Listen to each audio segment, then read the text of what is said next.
Hey, it's Heather from Elevation Strategy, and welcome back to the video blog. It's a beautiful day out here at Elevation, so I thought I would take it outside today to talk a little bit about expanding your visibility toolkit. So when we started Elevation Strategy, we spent some time thinking about what we would call ourselves or how we would define ourselves. So are we a PR agency? Are we a marketing agency, marketing communications agency, digital marketing agency?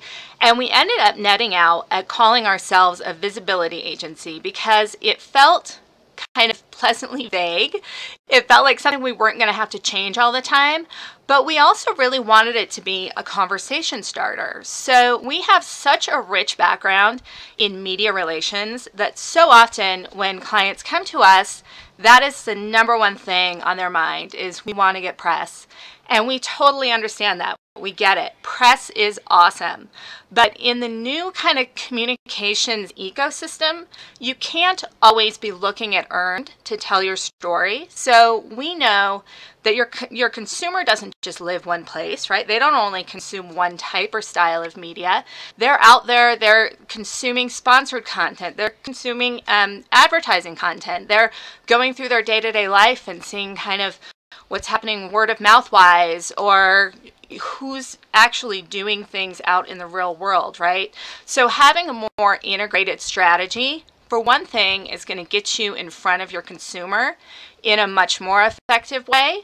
And then the other thing that we should never ever forget is that media, the actual reporters themselves, well, they're consumers too. So if they're seeing who's speaking at trade shows or who's making other types of announcements or who's showing up on their, in medium.com or showing up in the publications that they themselves are reading, that is going to help you have a much easier time when you go to that media person and try to craft a story with them about a trend or about your company being influential within the space. So those are two key things to keep in mind when you're looking at how all of these things work together. We created this little checklist here that I will link to down below. That I created this so you could really take it into your next brainstorm. You could take it into your next strategy session, and it could help you think beyond just, we want to get press for this, right? So you may have heard the phrasing earned, owned, and paid as far as a visibility strategy or marketing strategy goes. And those are definitely the three meta boxes that you want to make sure you're checking. But far too often when people think, when they think earned, they think media. When they think owned, they think let's do a blog post. And when they think paid, they think let's put out an ad. But they don't really dig deeper into those buckets to really realize all the options that live within them and how those options can live together.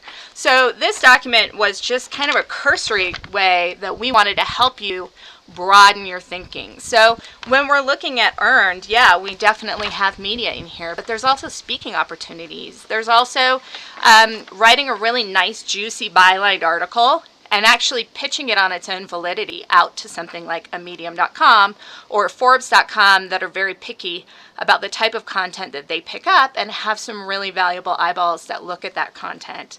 Another thing on here is pitching yourself to be on other people's podcasts. It's a great place to be. It's a great place to kind of do some earned thought leadership opportunities. When you go into the owned bucket, so definitely your blog is going to live here. Your social media channels do kind of live here, but one caveat to that is that you don't actually own those people. So if Facebook were to get up and walk away tomorrow with all your likes, you wouldn't really have a way to get in touch with those people. So when you're doing a social media program in the owned bucket, please just always make sure that one of your KPIs and one of your main goals is to get those people actually into your system, to get them following your podcast, to get them on your email list. You should always, always be trying to turn those kind of borrowed people into legitimately actually owned people. But thinking even beyond something like a blog or a content strategy, you know what else you own? Your company culture. You also own your customer experience, your customer journey.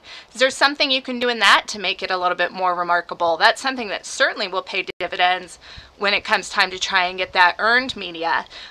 Could you host an event?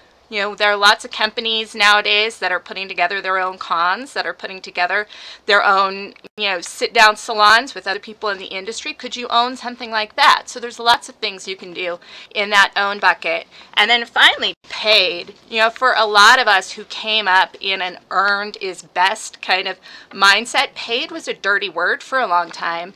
And I encourage you really to move beyond that kind of thinking, because research is showing more and more, especially with millennials, they don't really differentiate between editorial content or sponsored content.